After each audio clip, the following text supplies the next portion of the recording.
Then for our second startup, we already have here Francis Lempp, co-founder at Carnot. Francis?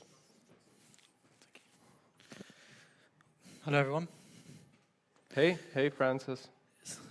So I'm Francis Lempp, one of the co-founders of Carnot, a startup developing technologies at the very heart of sustainable powertrains. So Carnot was formed to solve the trillion-dollar problem of net zero right now, which is decarbonising industry, transport, and power. Somebody has messed with my slides. Industry, transport, and power, the hardest to abate sectors. And markets like marine, heavy-duty vehicles, and off-grid power are currently responsible for 13% of global emissions, and more worryingly, they don't actually have any proper solutions to help them get to net zero. So what are some of the options for these markets? Well, the traditional lineup starts with conventional engine technology, and despite great range, high power density, and total cost of ownership, it's the poor emissions and efficiencies which is the very root of the problem we're actually trying to solve. So next on the list is batteries, and they do solve the emissions issue, and don't get me wrong, they are great for light-duty, short-range applications, but for these markets, the size and range requirements often mean the battery solutions are too heavy, very difficult to recharge, and ultimately result in unaffordable total cost of ownership for the end user.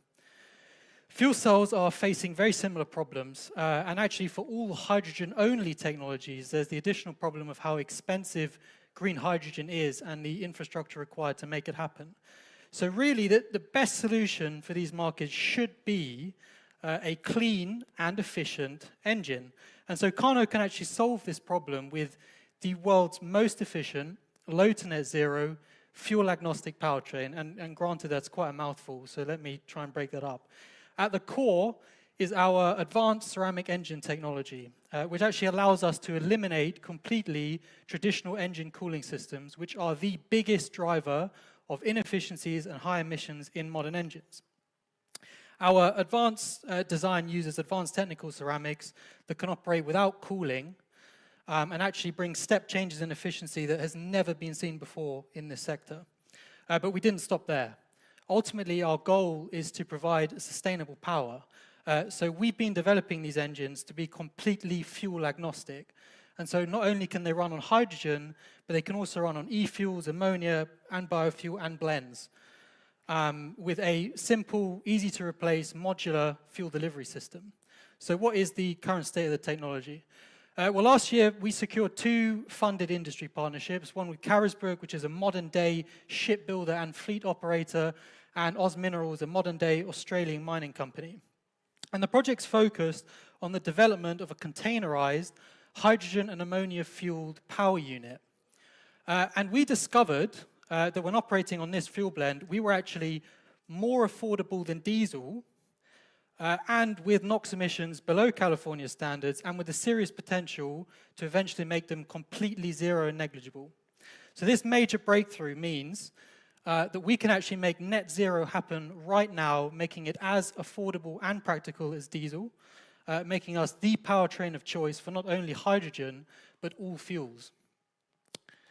So our roadmap takes us going into production in 2026, after forming co-development partnerships with the industry to utilize the existing manufacturing and supply chain that's already there for engines so that we can scale very rapidly.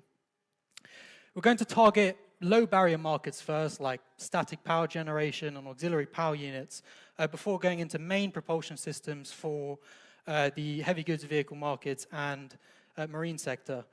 So over the next 2 years, we aim to get to field trials. And so our current partners, as well as many other end users, have committed to us to provide us with testing platforms and ongoing support through this next phase of development. So now all we need is the cash to do it. So we're currently raising our Series A to complete this next phase of development. So I just want to finish on our major industry, academic, and government backing. And these include people like the University of Oxford, the UK's Net Zero Technology Centre, and of course Fraunhofer, which is the world's leading research institute in ceramics. as well as a very well-developed team with expertise ranging from startup commercialization through to Formula One and aerospace. Thank you very much. I look forward to the questions. Yeah, so thanks a lot for your presentation, Francis. Now, as always, we turn to juries, both virtual and in-person ones. Thank you very much, Francis. Can you share a little bit more about the technology and how it works, and especially, not especially, also about the team background to build and commercialize this technology? Yes, definitely. So the core of it, and the reason that engines have been so problematic is because they operate with a cooling system that essentially stops metallic components from melting at the sheer temperatures of combustion. And it's an incredibly inefficient way of running a powertrain. You're taking heat away before it can even be converted into mechanical power. So basically our technology replaces those hot components, cylinders, pistons, piston rings, with ones manufactured from technical ceramics. And the reason we have succeeded where others have failed is because we've actually redesigned the entire engine to work in favor of the properties of ceramics. So completely eliminating tensile loads, thermal gradients, things like that. In terms of the team, so on the engineering side, we go for a sort of an F1 derived team because they're used to very quick turnaround times, highly innovative technologies, and the aerospace as well, looking right on the pioneering end of powertrain development.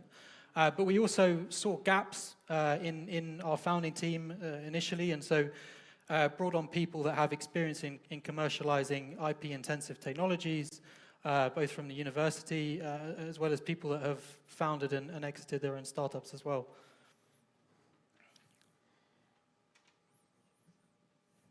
How much money did you raise till today?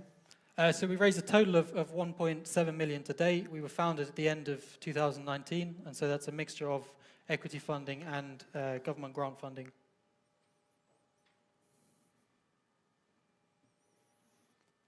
Maybe any questions from our virtual juries? Yes.